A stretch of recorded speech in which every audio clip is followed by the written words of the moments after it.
'Twas in gloomy winter when Mother Hoarfrost spilt natal lies upon him that she claimed his soul. Cold flesh clutched about him, snow on limb, limb on snow.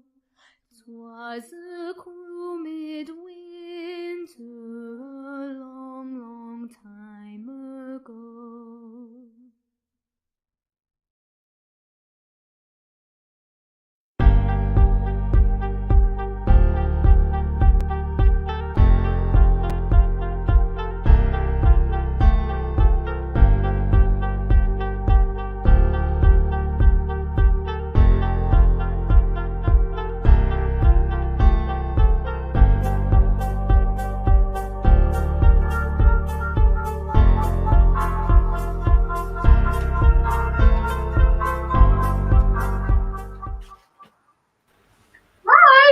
Hi, everybody.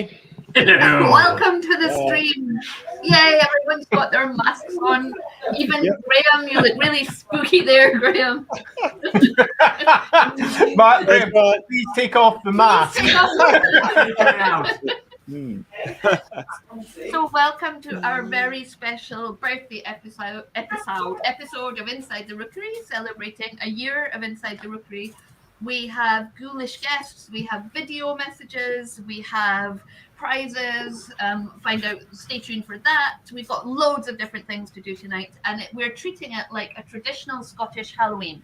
For those of you that don't know what that is, we go guising in Halloween. We don't go trick-or-treating. Going guising is going around the houses, knocking on the door. You don't know who's coming. You do a little turn, you have a little chat, and then you leave. You get sweets and stuff. Okay. But we can't really give sweets, so we'll have to substitute those with prizes and things. Fine. Yeah. Hold on, did I hear our first beep?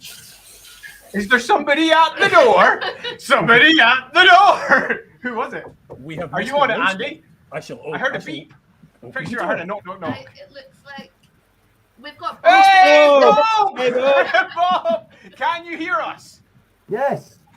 Excellent. Welcome to the Halloween party. Hey. We'll get to introduction. So first of all, we have Chris Handley, who was unofficially our first guest because I think he came on the week before we formally went live with Inside the Rookery, and quite fittingly will be our first guest on season 4. Aha. Very good. Hello. This is that's one of Chris's vampire products, if Yes. people would like to check that out. And Chris has given a prize for the giveaway, which we will, is that right? Yes, we will. Yep.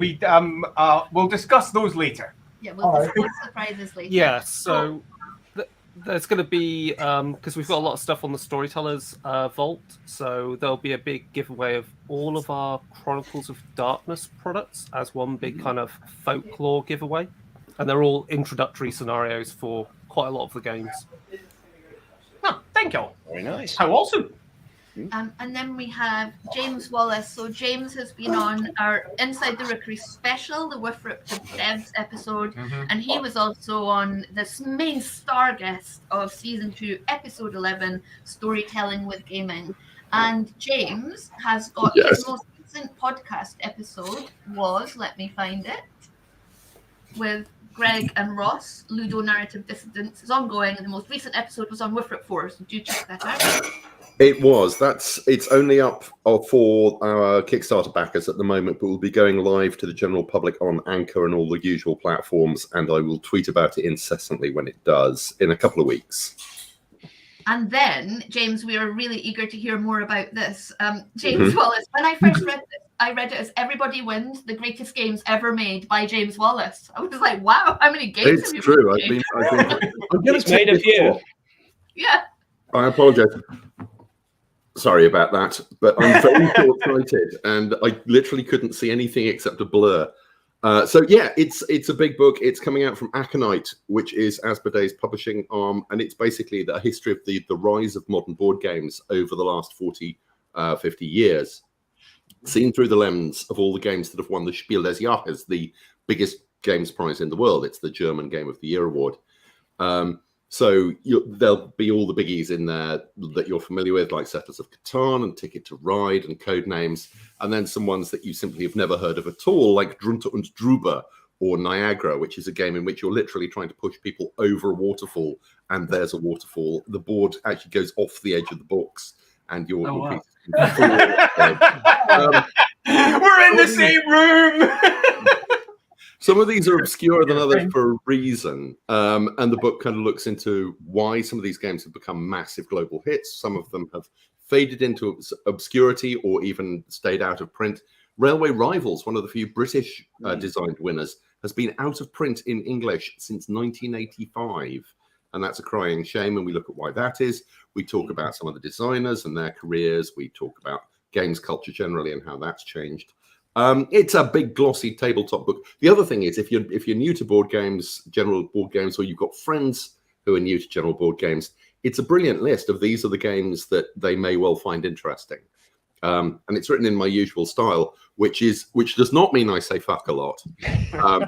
Doesn't it? It's the other thing I'm known for.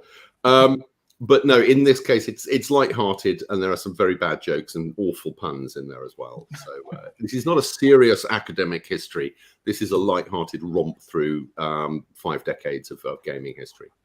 Very nice too. Excellent. Thank you. Everyone should buy it. It should be on everyone's Christmas list to give to everyone. Maybe just before Christmas, so they can also buy the games, or buy it for them with a selection of games. Andy Leask, there's somebody at the door. There's somebody at the door. So you need to let in John Green now. John. Hello. Hey! John. Like, this is amazing. So I had actually prepared a message from you, John, because I wasn't sure if you were going to make it. So John, who was season 2, episode 16, is currently in Lucca in Italy. Is that right? Oh, okay, man. That's right. Yeah, I'm here for the Lucca Games Fair. Yeah. Nice. Comics and games, yeah. And yeah, so wow, this is so exciting. So many people. Right. Thank you so much for coming. Well, thank you for having me. We're just doing the intro, so we've done Chris, we've done James, we're going to get to Bob. So Bob, you were on Inside the Rookery season 3, episode 5, talking about making miniatures. Yes. And people should check out. I hope this is your Patreon. I just got the link, but someone will check it up, and we'll get that in the comments. So welcome back. You'll know all about what guising is, a traditional Scottish Halloween. Of course. Yes. You need to tell a joke or sing a song. I'm not sure I can do either of those. I can't. I can sing a song. What will I do? I'm Geordie Munro and my hame is in fight, and I wanted to make a new start to my life. I was ready to fly to the US of A when a certain young lassie did say, "Oh, no, no, no, no, Geordie Munro. Oh, no, no, no, my wee laddie. You don't want to go to Idaho. You'd rather stay home in Kirkcaldy." Very fine. Molto bene. Thank you, Bob.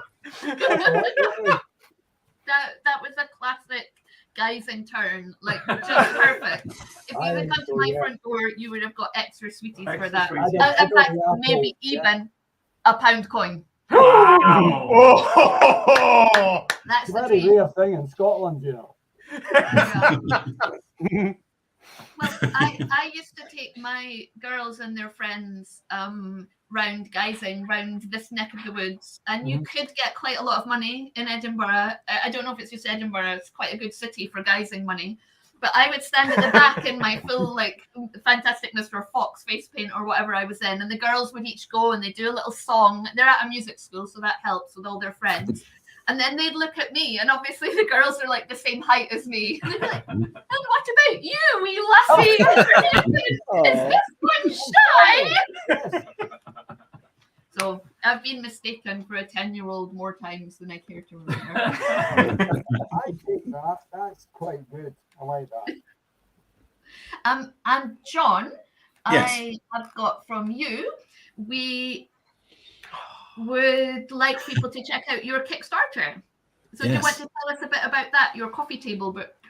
Yeah, so it's a 40th anniversary history of fighting fantasy game books. So I originally wrote one for the 30th anniversary.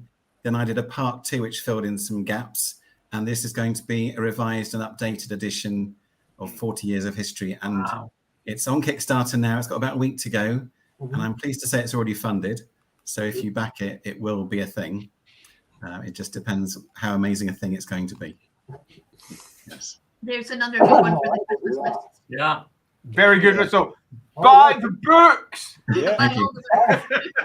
Yeah, do I need to sing a song? Go buy now. Yeah, you can sing a song. I'll read an extract.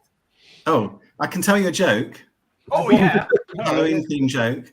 So there's 2 zombies eating a clown, and one turns to the other and says, "Does this taste funny to you?" That's a good joke. A good joke. I can just say that there won't be any jokes in the book. It's okay. Well, I'm slightly disappointed because that was such a classic joke. Well, I have to try and work one in now. So while we're waiting for the next guest to pop in, we've got some video messages from various people who couldn't come tonight but have sent them to us. And we've also got, if you caught the start of the stream, you'll have seen a sneak preview of a feast for Mother Hoarfrost. Would you like to tell us a bit about that, Andy? Okay, yes, I will. Yeah, thanks for that. Or Mark. No, let the ringmaster do his I have job. been nicely landed in it there. I was completely prepared. Okay, so A Feast for Mother Hoarfrost is for everyone who's already bought Mother Hoarfrost, or for those of you who are thinking of buying Mother Hoarfrost.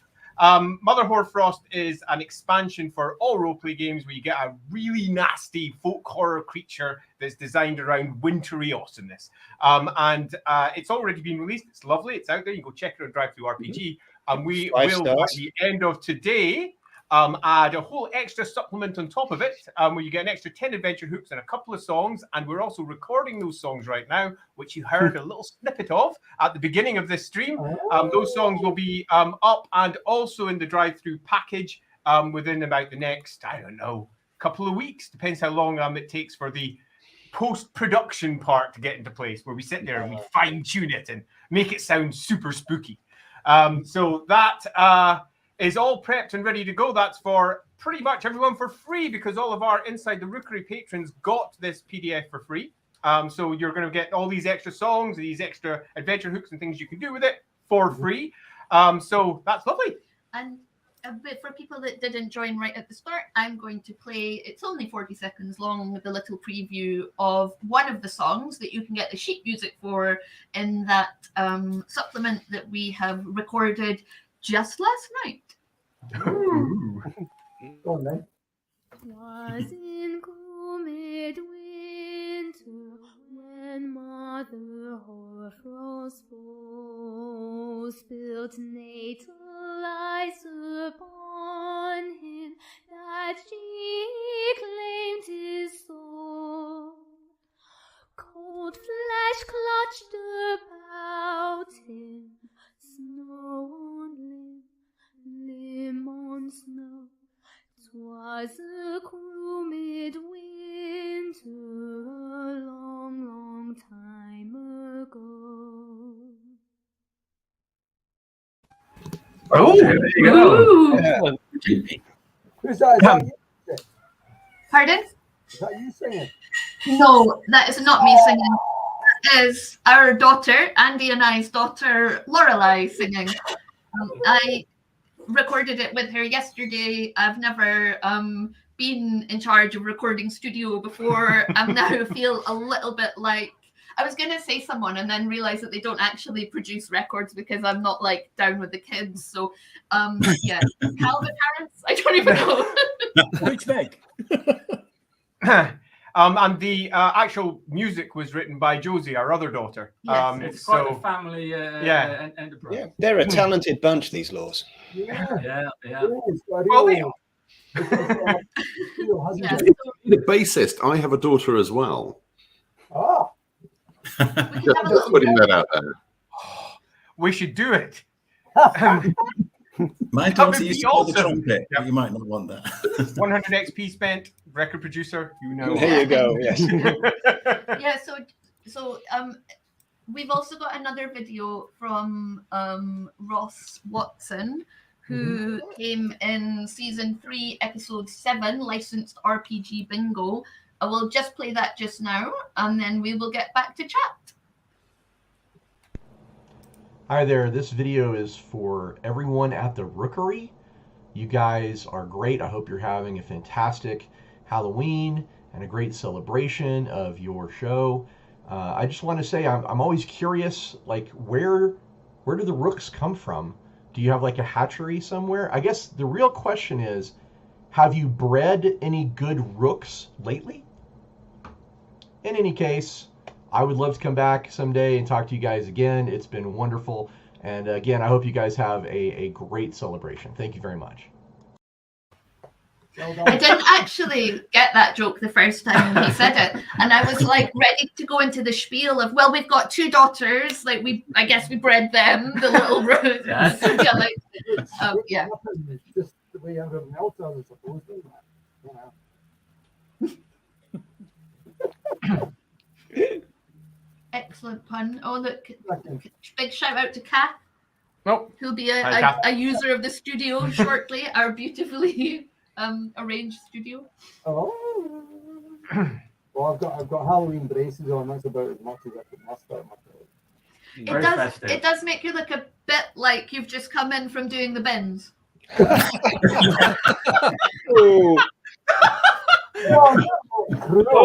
Oh, harsh.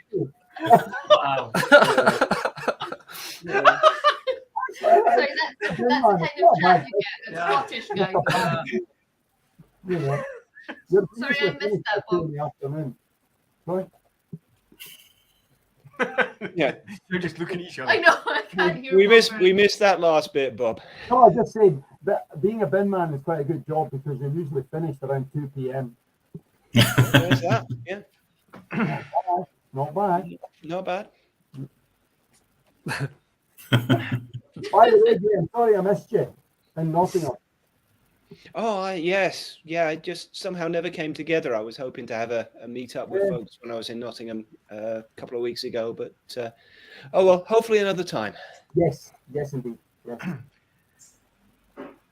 Yeah. Everyone be careful. Graham's feeling a little bit tender. He just had COVID. Oh, so no. Yeah. not too much shouting in his ear. Well, you know, it serves me right for going to a reunion and traveling internationally, and you know, And chances Mark were high. also just had COVID, which is why he's wearing that mask. Yeah, this is clearly keeping the germs out. This is actually just what Mark looks like now after COVID. Yes, this is That's right.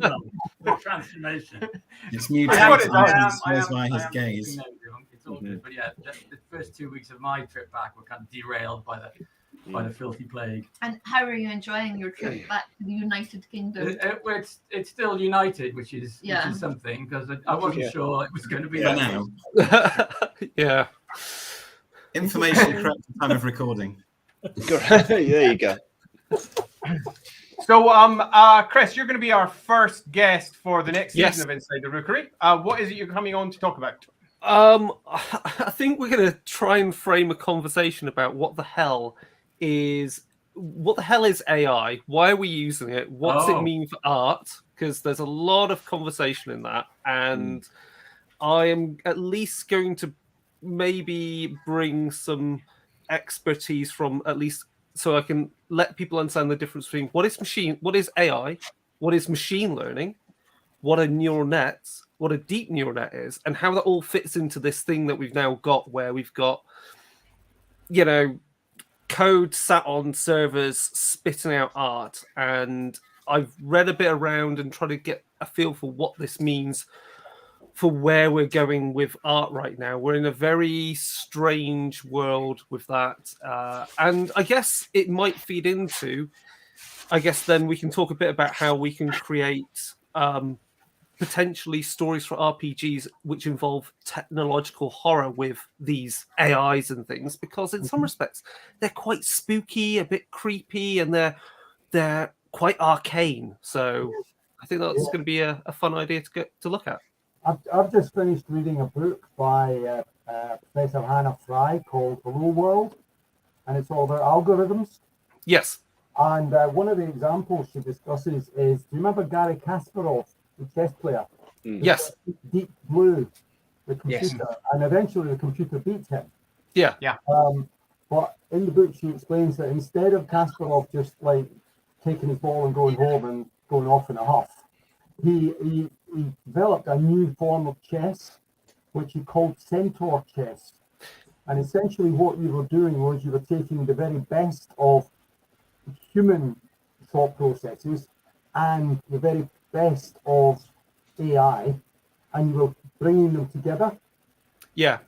And using it to play another level of chess, which was way beyond what chess masters could do, because they were able to think about strategies and so on, rather than the individual tactics on the board, because the computer was handling the tactics and they were in charge of the strategy.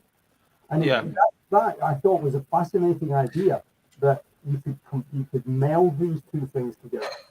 It's really interesting, the world, because with that, because also with Kasparov being beaten by chess, I mean, this is something we'll go in much deeper next week, but that wasn't even machine learning. That's just a computer brute forcing that knows every single potential move you can do in chess, because chess, even though chess on the surface looks like it's a complicated game, there's a limit to what you can do in it. Whereas if you compare to Go, or as it's known as also Wei Qi, which features heavily in the Chung Ko books by David Wingrove, because there's a villain in it who's totally about Wei Qi all the time.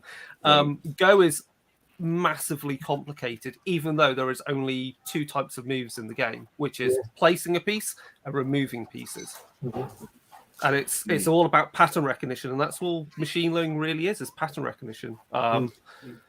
Yeah. But if I can just jump in, after the AlphaGo algorithm beat the Korean Go champion, one of the greatest Go players in the world, a few years ago, that in the same way as chess, it sparked a renaissance, because some of the moves it made during the key match were so counterintuitive to the human player that it sparked this entirely new branch of analyzing why the machine then went on to win that match.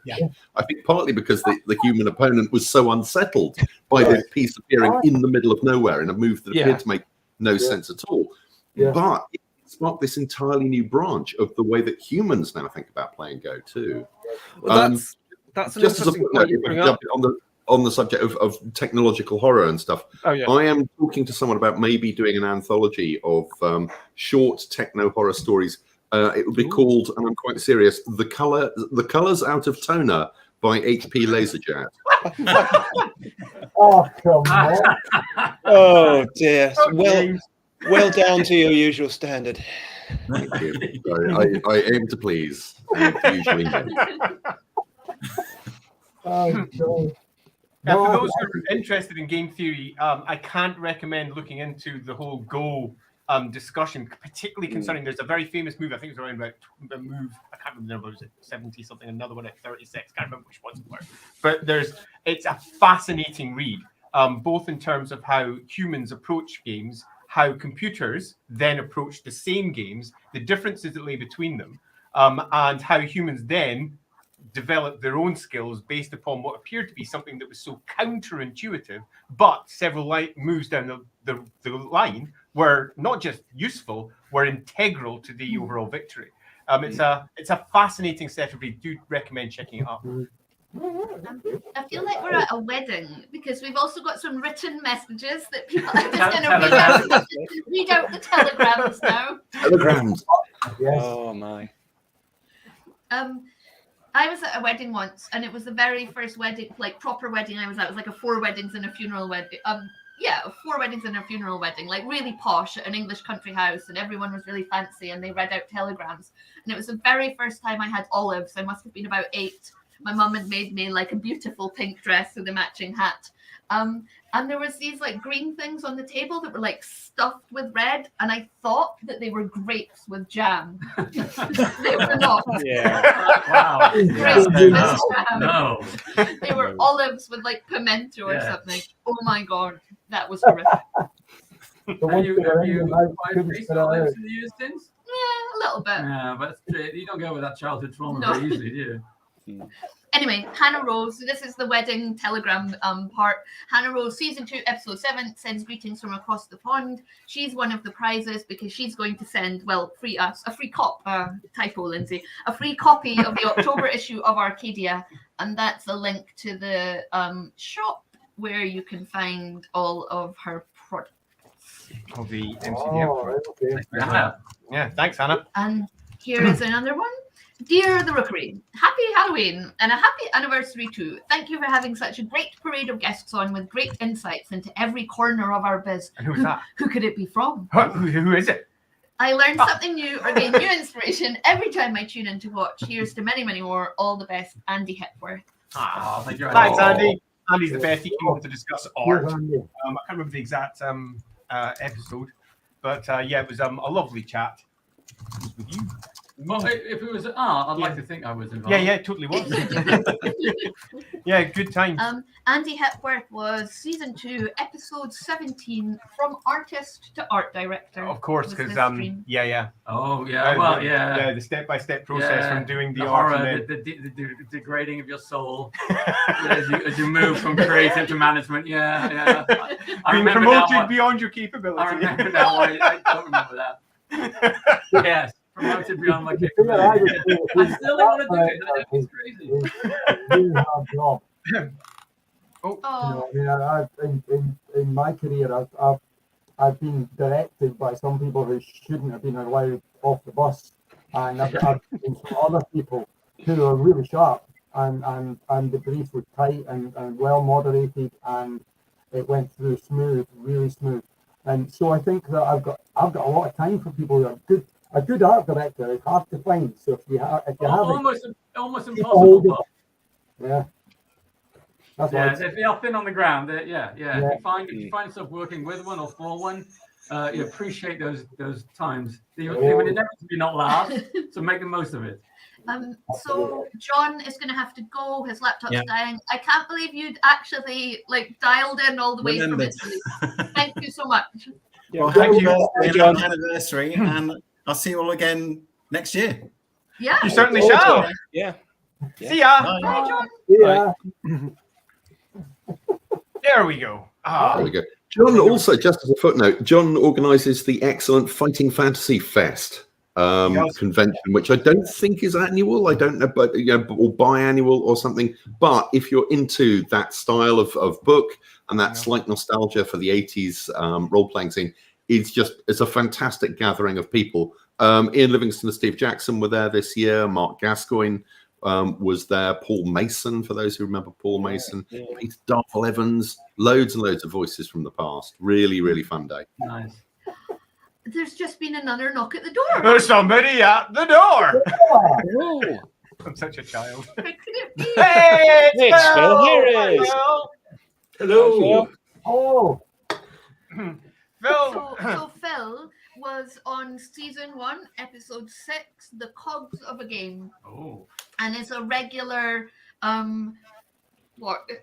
visitor to local coffee shops with Andy. Indeed. Welcome to the stream. And Phil has also really kindly signed. Do you want to? Oh, the big hand.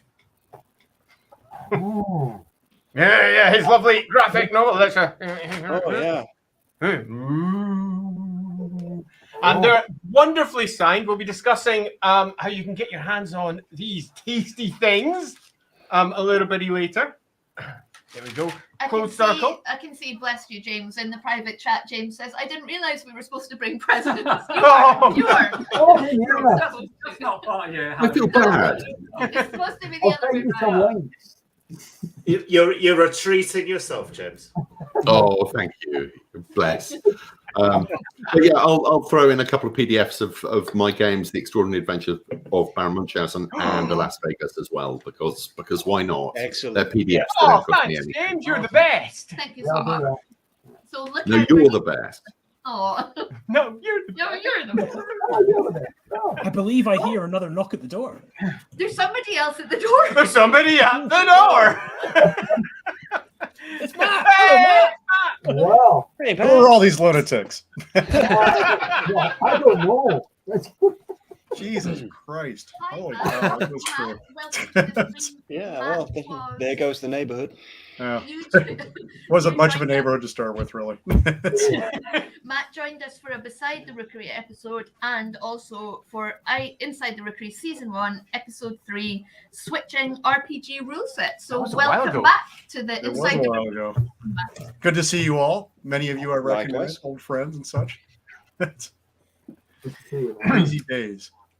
Yeah, we're running our stream today a little bit like Guising in Scotland, which is our trick-or-treat equivalent, where people are just randomly turning up, knocking on the door, and we're saying, hi! And we're having a quick chat. Quite. Some barge is going to be all more references to James. You just can't escape this, can you, James? No matter where you go, it's fucking barges all over the fucking place. It'll be on your tombstone. I hope so. Beautiful. So how are you, Matt? How's things going at your end? Oh, good. Just damn busy. Other than that, I'm fine. So yeah. Busy. It's always interesting watching you on social media because it's like every other week it's a different project. Every other week it's a different thing. You're now I'm over here. Now I'm over here. And now I'm over with Marvel. Now I'm writing this book. It's super. No, it's James, a good problem to have. Matt? Right now, I'm working on a novel I'm working on revisions for a novel that I can't tell you about. No one I wants should to have know taken about on the it. job, Oh, no. and it's for a tie-in that'll be announced later on in the year.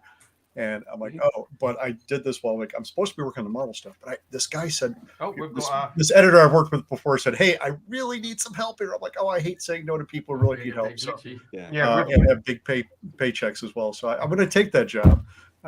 And now that means I have to do the job, which is the sad part. So, but between that and the Marvel game, and I have 3 kids in college right now. It's a lot. So, That's a big ask. but it's all good fun, right? It's all good fun. It's great to see everybody. You guys all look fantastic, man. It's been a hell of a year, though, huh? I like the helmet there, though. What the hell is this? But it is an idea that was better in conception than in practice. I'm attempting to do the comments at the same time, and I can't see anything below about here. So, yeah. In fact, I think actually the time was done.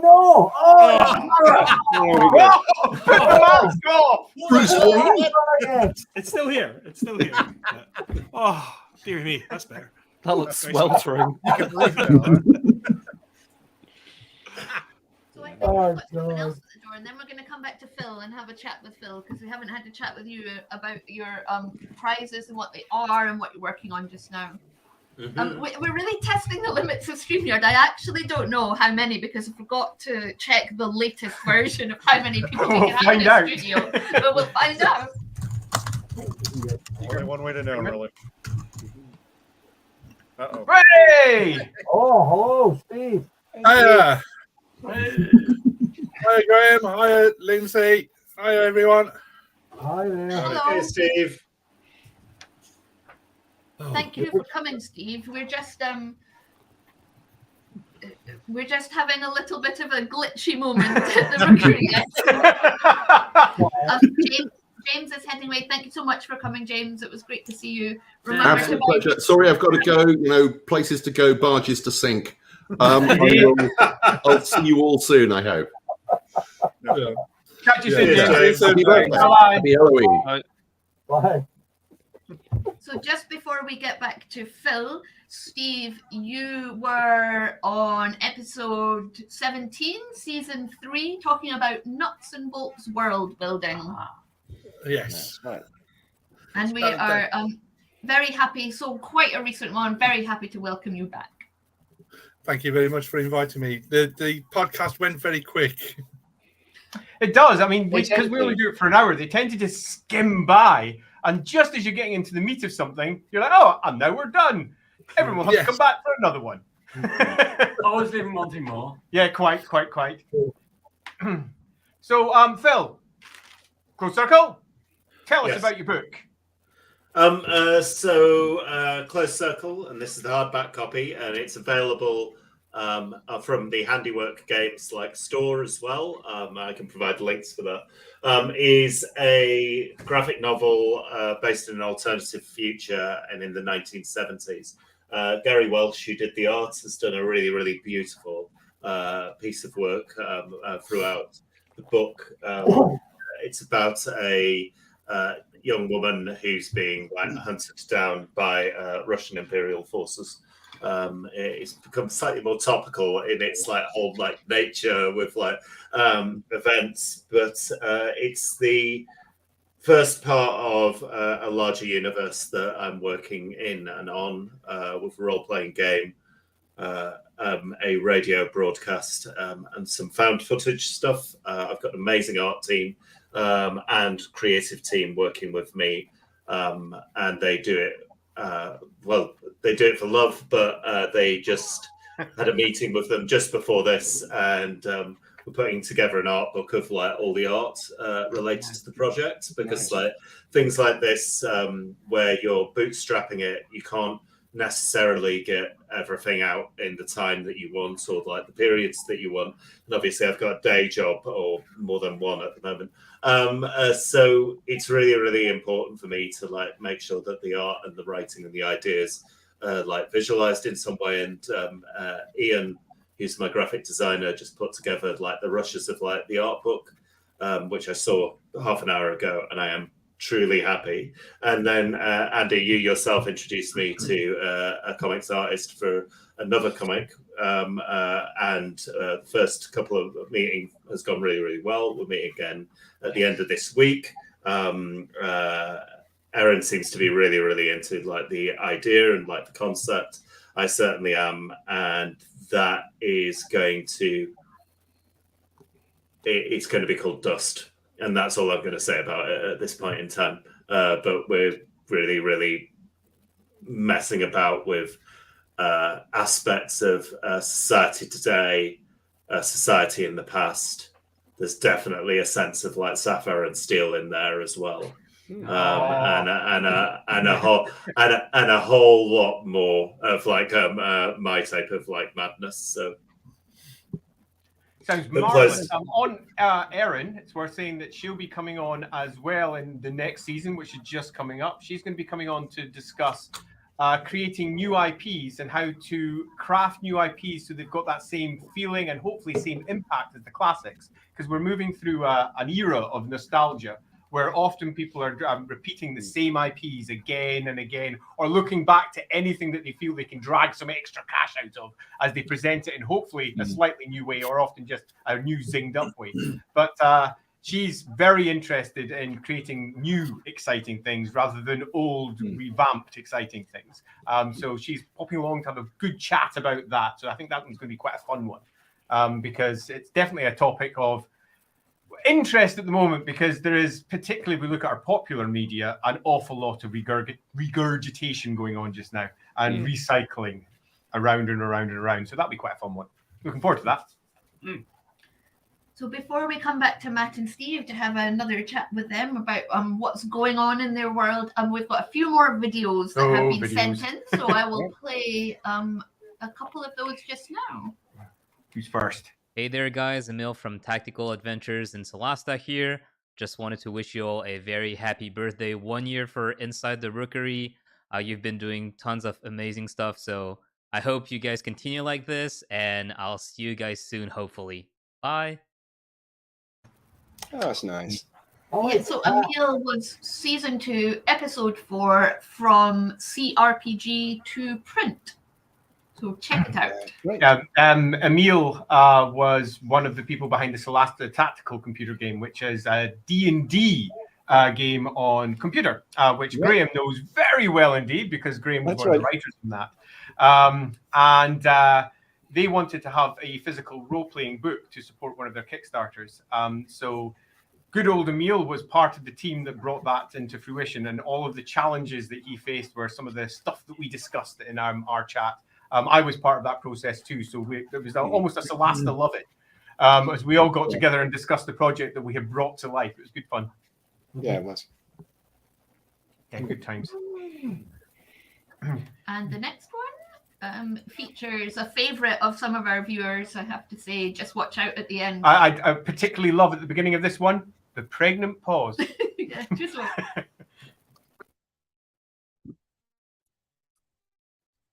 Hi, it's Mike Mason from Chaosium. Happy birthday, the Rookery.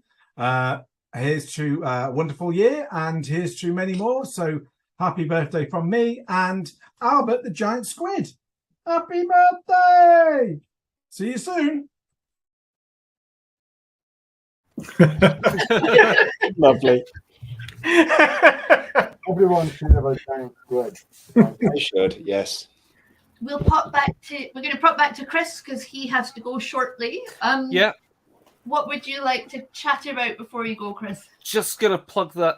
Obviously, if you go over to Darker Days Radio, there is a load of new content up recently. So Crystal Mesa, who I podcast with, has got an entire series that she's building, which is about how to get into role-play game writing. So various guests come in. So it's kind of like a mentor. And there's also mentees who come on the episode. So there's a lot of discussion from both sides of the problem being addressed at whatever stage in trying to get into writing. And then there's stuff coming out. So Privateer Press have had a lot of things out recently, Kickstarters for the Iron Kingdoms RPG, in particular Nightmare Empire, which is all to do with Cricks. And I wrote the undead class to play playable ghosts, which was fun.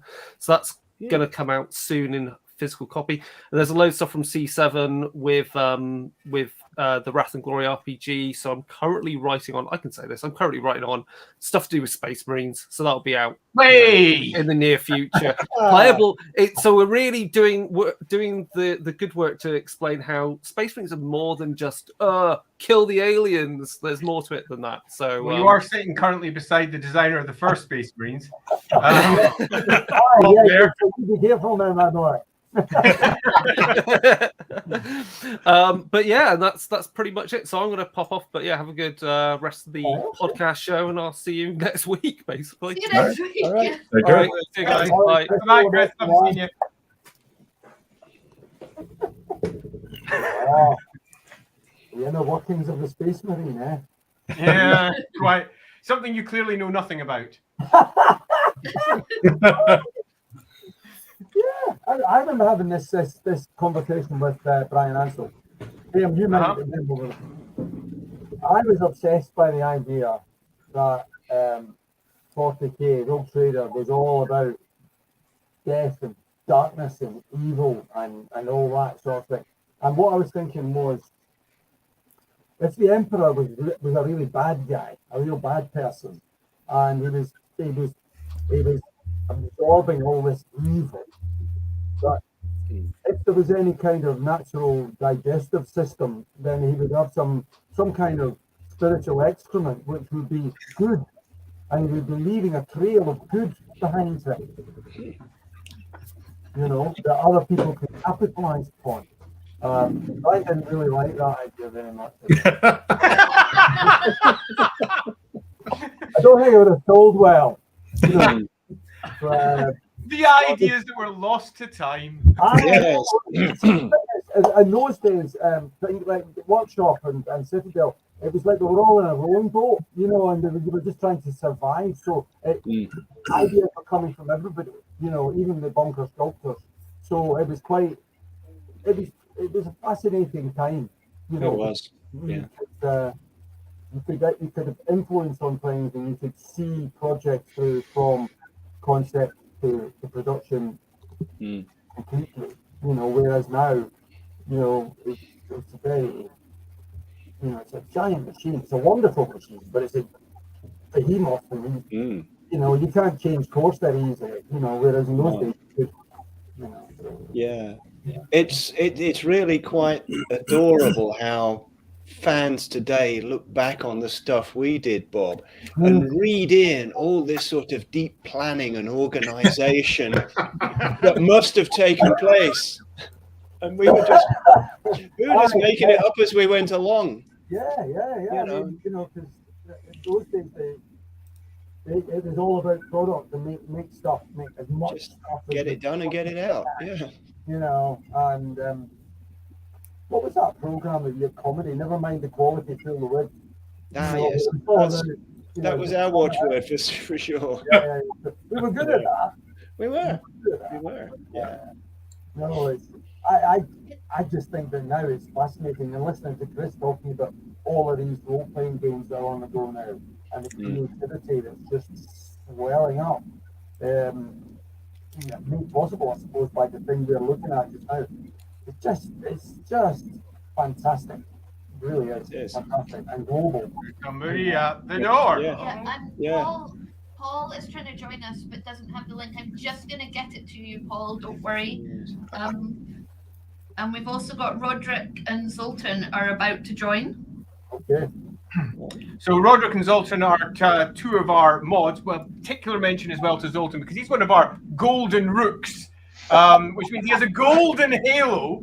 And we'll tug our forelocks towards our golden root for being so supportive towards us over the course of last year as we've chatted to just about everyone. And as a small aside before I move to Roderick and Zoltan, I also say that what Bob was discussing there concerning all the different cogs and where people sit in the overall creative matrix nowadays, where beforehand it was just everyone was piling together and making stuff. That's very much what we were discussing with Phil as well, to a degree, when he was on with the cogs of the games, and how the different cogs fit together for larger studios to create and hopefully turn out quality material that may have had many teams involved with them.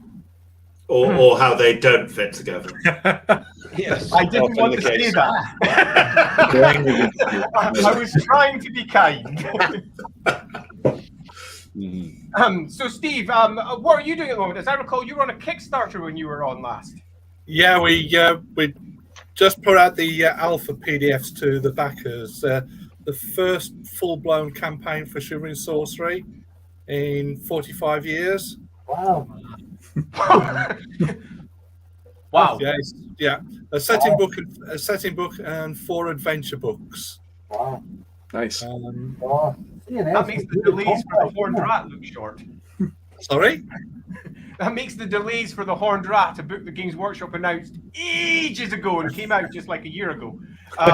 Yeah, it makes that one look relatively short. 45 years, that's quite some time. Yeah, well, it's we're the third owners of the IP, the first British owners of the IP. And so it's frightening that in the last 2 years we've published more for the game than the previous 2 publishers combined. Hey, Paul! Hello! Oh! You got the link for the in your invitation. eye. Sorry I'm late. No costume apart from the hat.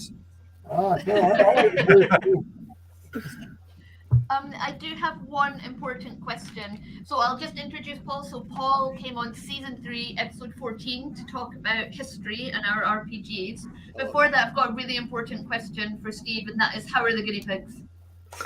Tired. They've had 4 hours of giving cuddles to punters for charity donations. Nice. Well done, then.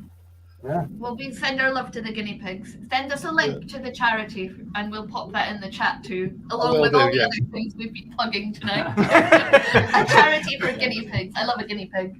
Yeah. Well, who doesn't? Well, Yeah. I'd like to offer an invitation to the Rookery to the Dudley Bug Ball in Feb next year. Send us a link and we'll Thank you so much. dive in. But if you pop it up as well so that everyone else can see, that'd be great, and we'll share that out. Yeah. How are you doing, Paul? All right, actually, yeah. How are you? I'm marvelous. We've been doing this for a year now. Yes. Happy birthday. Thank you very much. It's not anything we ever planned to do, but here we are, and I'm really enjoying it. It's so much fun. The spooky blue light. What was the spooky blue light?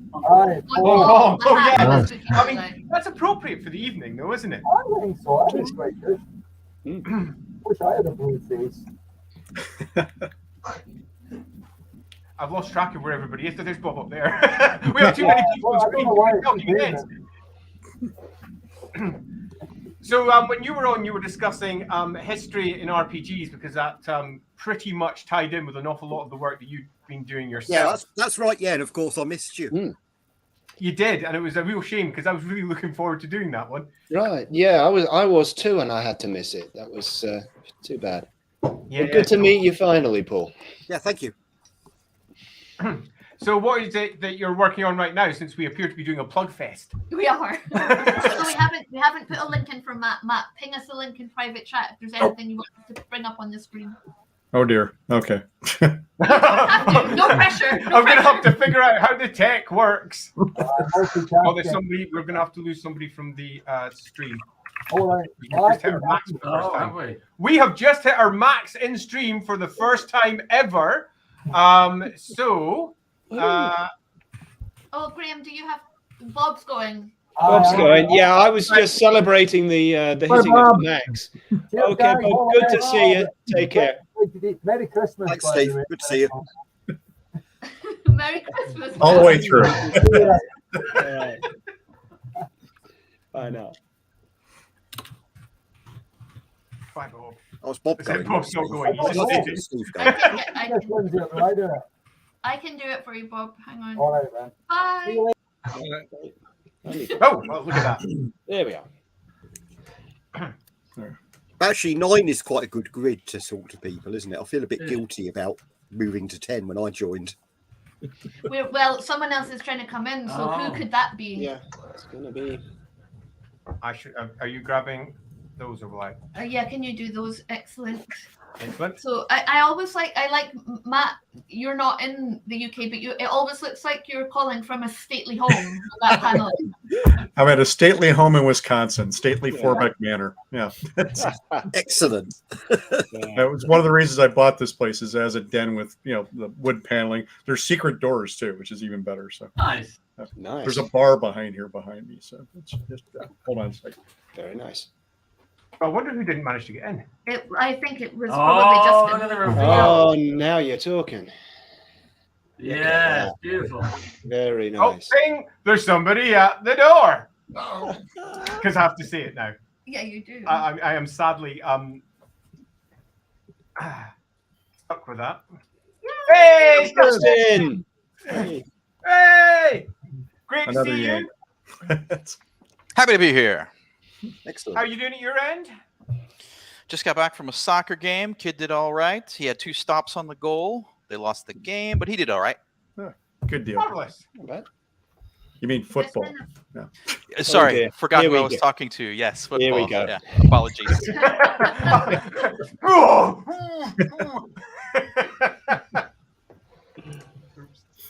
Good deal. I'm happy to see. So, that Roderick, you have dressed up. I am impressed. So Justin, you were on season 3, episode 1. You are the monster. So that's when we. Also, there was an episode title. Are there not always episode titles? I also was Justin. No, I was hoping Justin was one of the ones that we kept questions we didn't ask Justin, but we got through all the questions for Justin, so we can't ambush him with a question that we didn't get to in the stream. Gadzooks. Gadzooks. Maybe next time. Maybe next time. So, since we appear to be doing some sort of plug fest this episode, is there anything you'd like to discuss on your end that you've been doing that everyone should be aware of? I'm still working on Werewolf right now. So I have been asked for what's the date on that. I can't get more specific than 2023, not because I'm trying to be coy, just because we're still in playtest, we're still in development. I don't know where we're printing it. I don't know when it's being printed, and I don't know how long it's going to take here, and I don't know how long it'll take to get from distribution to retail. So I don't know. Next year? That sounds perfect. Next year, perhaps. I feel pretty good about next year. How are you enjoying going over it again? It's extremely difficult. I mean, I've been on it for a couple of years at this point. Back when I started back at Paradox in 2020, it was the first thing I started working on, and I'm still working on it. You know, it's not always doesn't always get 100% of my attention. We work on a lot. I work on video games, comic books, all kinds of other things juggling in there with material to be focused on. And then we did Hunter in the middle there too. I mean, but I'm guessing literally everyone in the room here is no stranger to juggling schedule and this is now top prio and so, exactly, Matt. What are you talking about? Could be anything. I don't know what you mean. There's no juggling going on. It's all smooth sailing on his side. We all look on with this look of pure amazement as it just glides through. Yes, like the swan of the parable. Yeah, so Roderick, Roderick's on the stream. I don't need to read out your comment. You can read it out yourself, Roderick. I know, but I've got you like subliminally programmed to like highlight messages, and it's a way for me to sneak into the conversation without actually having it. Cunning. Yeah, no, I recently played Heart of the Woods, and I know that was had a bit of a preview element to Werewolf 5, didn't it? In terms of some of the changes of style and thinking, or at least so they claimed. So really yeah, it's not like a 1-to-1, perfect smooth there, but it absolutely is part of the transition too. One of the things I really liked about it is that it very much focuses on the individual stories as opposed to as we move forward in editions, Werewolf became more and more epic. But Heart of the Forest really puts it in the context of here's this person learning that they're a werewolf and what it means to be of this tribe, etc. So yeah, and I love the art in it too. So yeah, thanks so much for the compliment there. No, loved it. What else can you say? Sounds good. Yeah, I mean, I've also read your wee blogs, and they're also cool. The fact that tribe doesn't seem to be linked to genetics anymore is a very good idea in this day and age, I think. And certainly in that game, they were like, get a Fenris. Nah, we're not going to encourage people to, be really excited about the Aryan master race in the 21st century either. Well, a lot of what we're trying to do, I mean, like I said, because we're doing this not just in the context of TTRPGs, but also in video games, etc., is everything is driven by verbs, right? Everything is what does the player do?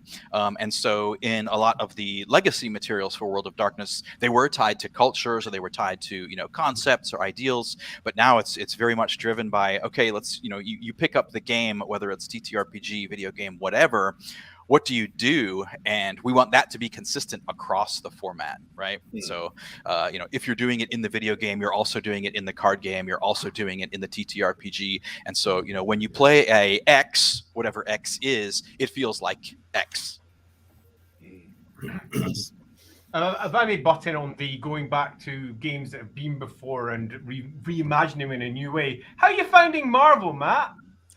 I like it. It's all right. If you got to be affiliated with some kind of a property that's, made billions and billions of dollars, it's okay. Yeah, well, I'm glad to hear it. How are you finding the project itself? Without obviously going to specifics. It's been a lot of fun. I mean, I like the crew that I'm working with. I got invited in by a guy named John Nee, who was the publisher of Marvel Comics at the time. And John is a guy who was the vice president of Wildstorm, which was Jim Lee's division of Image Comics way back in the 90s that I had designed the Wildstorm's collectible card game with way back in the day. So these are guys I've known for like 25, 30 years and, done a lot of wonderful things with. And I wrote a couple editions of the Marvel Encyclopedia and worked on a few different role-playing games in the time. So when they're like, hey, who should do this game? They're like, well, we know this guy over here who maybe can do it. I'm the only writer on the game right now. So it's a big wow. Well, I'm surprised about that, right? Because sometimes you get games with like 16 writers on them, and it seems like the creative is more of a traffic manager, envisioning things and making things happen than the actual writer. And then you spend a lot of time doing that instead. So for me, I'd rather be the guy writing this stuff and banging my head against it. It takes a little bit longer individually, but on the other hand, I'm focusing on creating as opposed to moving pieces around, like about the gears around. And I like that a lot. So actually, I do have one helper I have coming in on this. My son Marty, who's now 23 years old, is going to be helping me do some of the profiles for some of the characters, which is a little bit more easier work, stuff that's already established and such. But he worked on the Shotguns and Sorcery 5th edition role playing game with me, and has been doing a lot of other great stuff. It's kind of funny to have somebody come up in the family tradition that we're establishing now. Right? It's like, whoa, no. Run! What the fuck are you doing? Run! But he seems to like it. When you grow up watching somebody have fun in their entire lives and make cool stuff, then maybe that appeals to you. I don't know, but I grew up watching attorneys and politicians, so this is very different for me. Yeah. All good fun though. I'm really enjoying it. Do we have any more videos we're meant to look at? We've got one more video to look at, and then we've got one more person trying to get into the studio. So we might need to shuffle off. I can Graham's- file out. I gotta go back to a novel. All right. Bye, Matt. Okay, Graham. Yeah. Nice to see you again, Graham. Hey, wonderful to Yeah. see all you guys, though. Thank you for having me on, and thank you for having me on the past, too. I appreciate it. Yeah. Looking forward to Thanks seeing you for again. coming. Thanks for Yeah. navigating the Yes. time difference to work out when to Yeah. come as well. Right. Yeah. Thanks everybody for showing up. It's been great to see you again. Happy first Okay. anniversary. Happy Halloween. Devil's Night tonight in Wisconsin. Of actually. course. Enjoy. Oh, yeah. All Sounds right. good. Take Bye, care. everybody. Bye. See ya. Cheers. So as we wait for someone to I will arrive, play the last. play our last video. that someone has sent in. Who could it be? Who could Who's it at the door? Hello, Rookery! Congratulations! I look forward to many, many, many more episodes. Nice and short from Ben there. Ben Aranovich, the author of Rivers of London. He's got his new RPG coming out super soon from Chaosium. And he and Lynn Hardy will be popping on when that's released to go through the entire thing and discuss everything that they've put together. Until they give us an actual release date, you'll just have to wait to find out when that will be. I'm sure it'll be the same time as Werewolf. 2023. Yay! So yeah, we'll have more news about exactly when that is, and I will inevitably, if it is before Werewolves 2023, ping Justin, just so that he knows. And this, it looks like our final guest has arrived. Ooh. Oh, Hey! It's Chris. Hi, Chris. Hi. So for The those of gang's you who all don't here. know, Chris Pramus has just joined us. Chris is a long-time friend and frequent flyer with the Rookery. I think out of everyone tonight, well, obviously, apart from me and Andy and Mark and Andy, he is one of the most regulars. So you have been on Beside the Rookery, Cthulhu Awakens, and Inside the Rookery special was with the Woofrup devs, and Inside the Rookery Season 1, Episode 12, A Time of Crises. Welcome to our our Scottish Halloween, Chris. Well, thank you, and congratulations on your anniversary. Thank you very much. Thank you. A whole year, eh? Yeah. Yeah, They time just flies. go by. Hopefully things are a little bit better in your end after the Time of Crises episode, which was, let's say, aired at one of the more difficult times when COVID was still in full flow. We were all pulling our hair out as paper ran out everywhere. And ships were stacked, I'm pretty sure, across the Pacific. Mhm. From one end to the other in an attempt to try and get into any port anywhere. So hopefully things are looking a bit happier now. Well, some of those things have improved. Like we can actually consider printing overseas again, which, for a while we just couldn't. But the shipping situation, it isn't back to normal, but it's better than it was when we spoke that time. So that's good. And they're still having trouble printing hardbacks in North America, though. Printers are just kind of booked up on it, so we've turned some books that were going to be hardbacks into softbacks because those we could get printed readily. So I don't know what the source of this problem is, but it's a thing. There you go. And because we've been plugging like crazy, is there anything you suggest everyone immediately go and check out and buy? Oh, well, gosh, we have a Kickstarter going on right now. So perfect. Yes. We are funding the Mutants and Masterminds reprint extravaganza, which is basically we got a bunch of Mutants and Masterminds books that have fallen out of print over the past few years, and cash flow being what it is, we can't just be like, okay, reprint it now. But these include some key books like Power Profiles, which is incredibly useful if you're building a character, especially if you're new to the system, because it's basically like a book of worked examples of how to make powers using the system. And gadget guides, which is similar, but about gadgets. So those two and the 6th printing of the Deluxe Heroes Handbook are the initial offering. And then as we hit stretch goals, we'll unlock other books. So ultimately, up to 9 books and accessories could be reprinted if the campaign does well enough. So it's stuff like the Cosmic Handbook, Supernatural Handbook, Atlas of Earth Prime, GM screen, lots of stuff. All the stuff. And also noticed that it's been doing, you've got a really big deal over on Drive-Thru as well, supporting the Mutants and Mastermind stuff. Yes. Yeah, totally.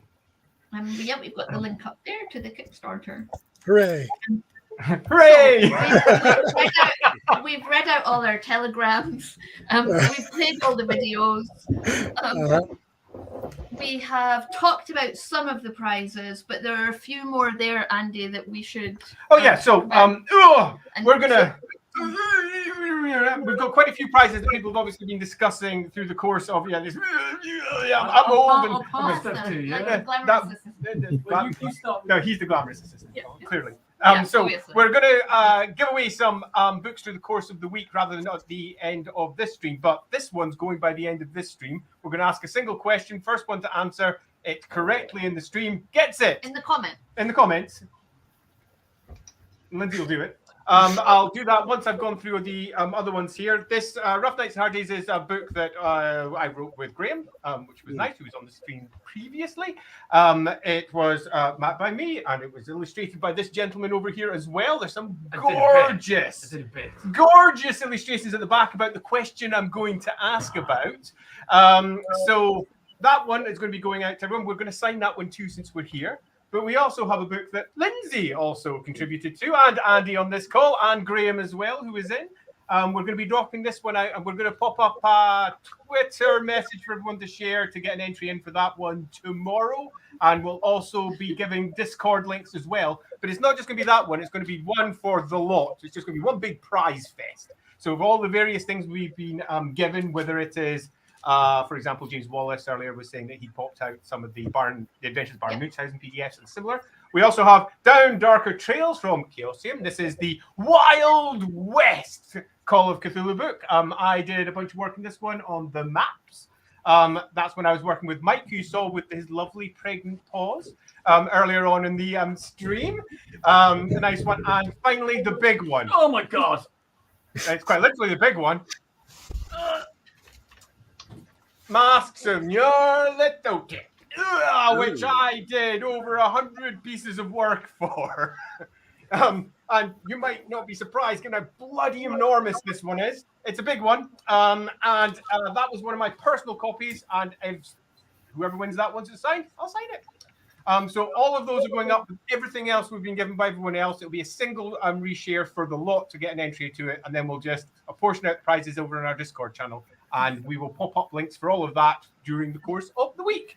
Before we get to the question, that's heavy. I'm just going to bring up, because we didn't get one of Paul's links up. Case notes for Liminal, set of adventures, just about to go to print. Would you like to give us a little chat about that, Paul? Sure, thank you. Yeah, sorry. Just so I was kind of squeezed in because I was late. So, so Liminal's my urban fantasy RPG that we were talking about. We certainly alluded to quite heavily on the History RPGs chat. And yeah, Liminal is a big set of adventures. I've written a bunch. There's a load of other people who've written them. It's good. You should get the adventures for it. If you like the game, you'll like the adventures. And I'm doing pre-orders via BackerKit. The PDF is already ready, so I'm hoping to go to print in November. Yeah, thanks, Roderick. Yeah. Roderick said it's a lot of fun. Listen to Roderick. Yeah, Roderick is an advocate for this. Indeed, I've run quite a few one-shots of it, and it's beautiful for just the homey, cozy vibe as well as being weird. like it just automatically brings your players together in a way that a lot of I just feel is really, really nice. So I'm going to ask my question for whoever wants to win themselves a copy of Rough Nights and Hard Days, 5 Adventures from Graham Davis.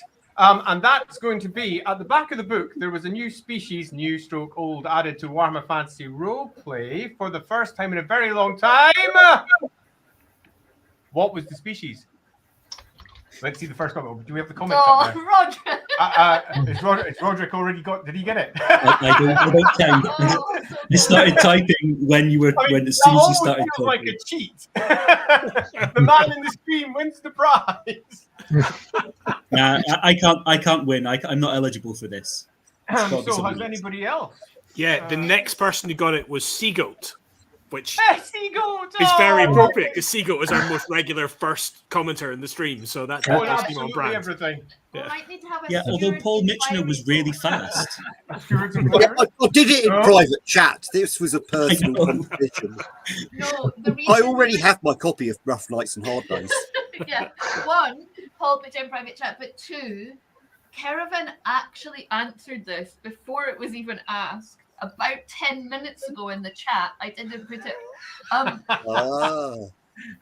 8:07, Caravan said, "Fingers ready. RNHD is gnome-tastic." Stewards inquiry. I know. So I do. It did, strictly speaking, Seagoat did get that comment in that was the answer to the question before Caravan. But I think we will do something for Caravan too. Yes, we'll we find shall. something in our trove. So ping me over in Discord because you're both over there, and we'll sort it all out. So that's nice and easy. Job done. So is the art for gnomes still like Sherlock Holmesy, or did you do something? No, else? the art for gnomes was done by Mark, and it's kind of gorgeous. I'm not sure you're going to see it in the camera. Oh yeah, I get it. Very grey, wizardy in the background. Absolutely gorgeous. If we make you go, hold it up again, Andy.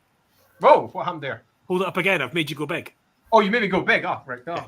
I was like, what's going on? Everyone's vanished. Have I accidentally pressed the button without realizing it? There we go. Aha. Gnominess. I love that gnome. I love that gnome too. She's great. I played a gnome after this book came out, and that picture was very inspirational. Oh, that's awesome. For Thank how you. I portrayed my gnome. Manfreda. Manfreda, quite hotfoot. Pretending to be a halfling by stuffing a cushion up her. Up well. The only way to play. Nobody believed it. So that's we're really at the end of the stream. No, we're not. Oh, no, we're not. Oh, why not, Andy? Oh, no, we're not, because I can add a whole extra thing on the stream, because as we mentioned at the beginning, we've got the nice little freebie that's going to be adding on to the Feast of Mother Hoarfrost, and we showed you the nice little song, which we'll probably play out with, so you can hear it one more time, not just because it's our daughter and we think it's lovely that she's singing. Honest. Make slide one go. Okay, pardon? So the Feast of Mother Hoarfrost, as we said already, provides you with a whole bunch of extra adventure hooks. It's for all RPGs, so regardless of which fantasy RPG you're playing, you'll be able to pick up your little Mother Hoarfrost and add it for a bit of festive fun, including, as we mentioned already, whole tunes written. We're singing them. Well, my daughter. It's a thing. Look at us all down the side of the screen.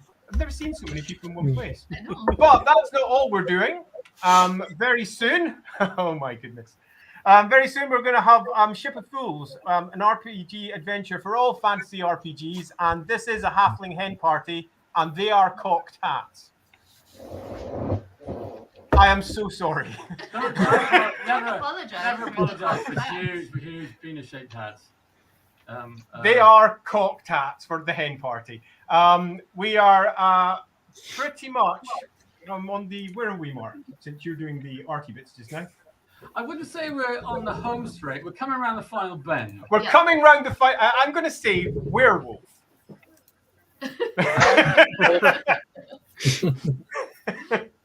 Werewolf. So, yeah, like as an increment of time. I would just like to say that Mark obviously takes great inspiration from the best sources. I feel like I need to explain myself.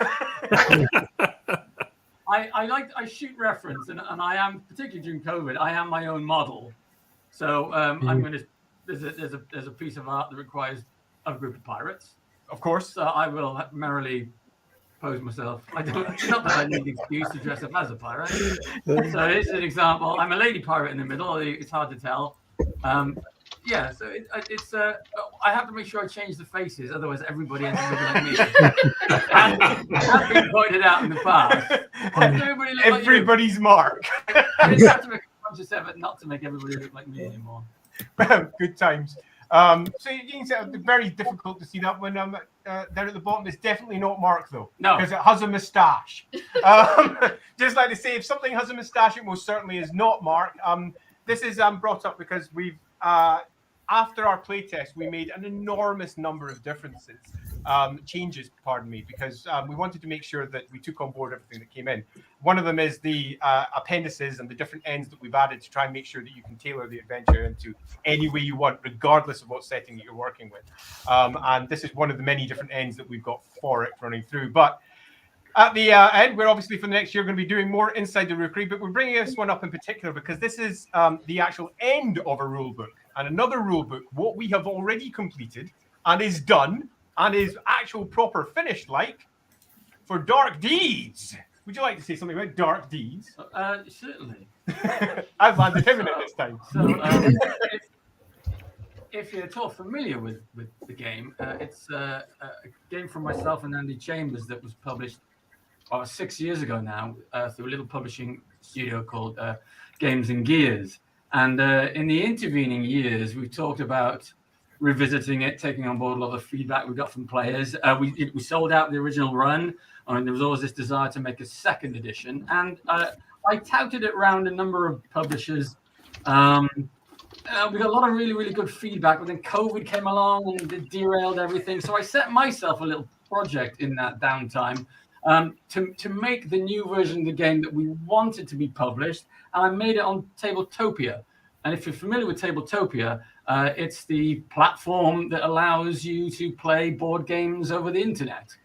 And I made our latest version of the game for that, showed it to publishers again, and this time they said, yes, we'd love to make that.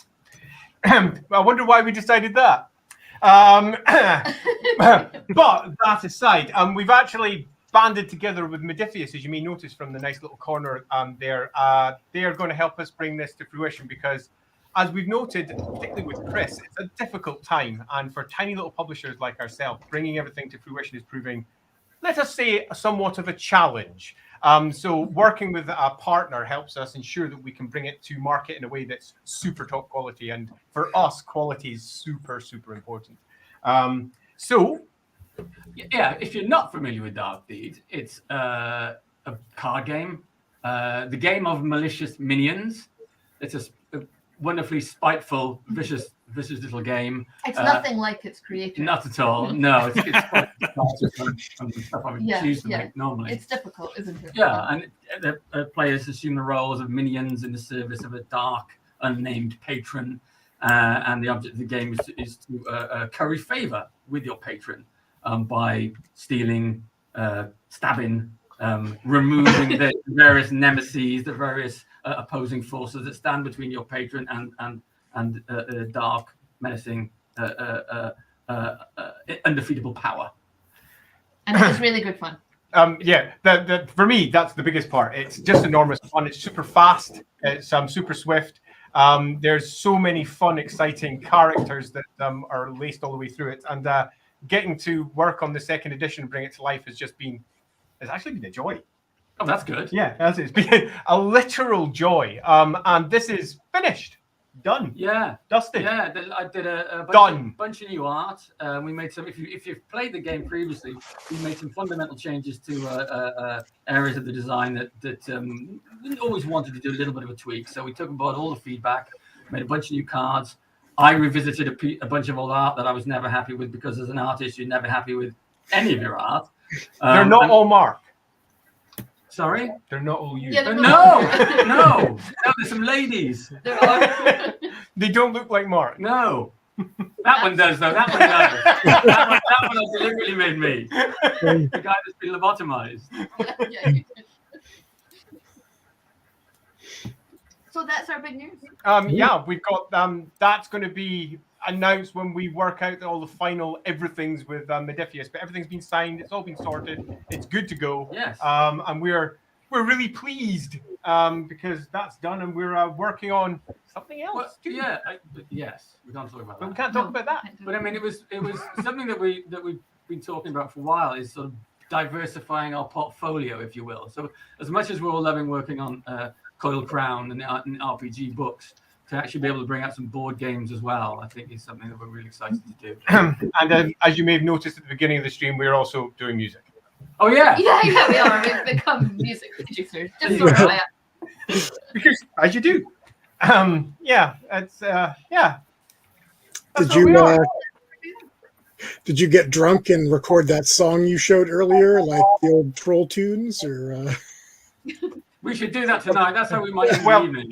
Interestingly, the Ship of Fools, the adventure book that we're doing just now, has got a whole bunch of shanties in it, and they're happening. All right. Yeah, they are really happening. I mean, you got to be drunk to sing a sea shanty. So, that's such a hardship. I'm not sure how I'm going to cope. It's horribly tempting to pick up a ukulele and sing a sea shanty. You will be very welcome to join the recording club. We will provide you with the sheet music as well. Yeah. Because we have they're all written.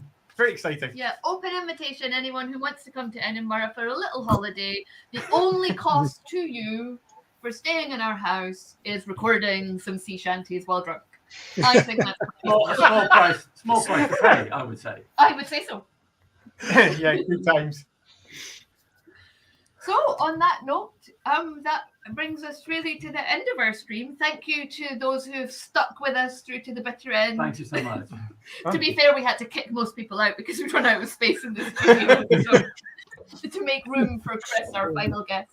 But thank you to Phil, who's still here, to Zoltan, to Roderick, to Steve, to Paul, to Justin, and to Chris, and to everyone else who was on before, who I do have them written down, but I'm not going to be able to remember everyone's name right now to go back through. Matt, and Bob, and Chris, and James, and Steve.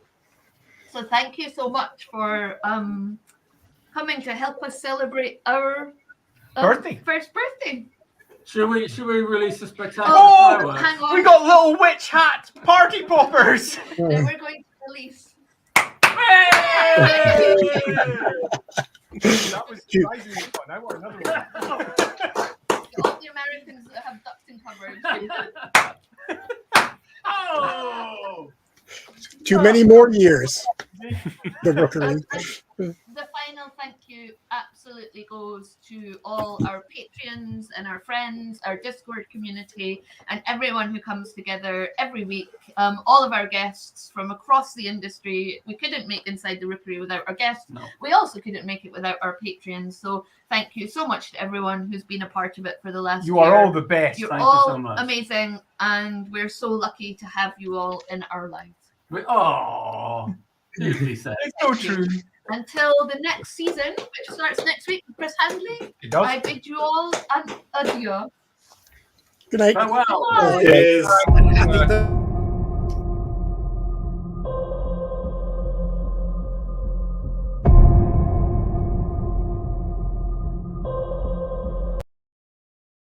Was in gloom midwinter when Mother Hoarfrost spilt natal lies upon him that she claimed his soul. Cold flesh clutched about him, snow on limb, limb on snow. 'Twas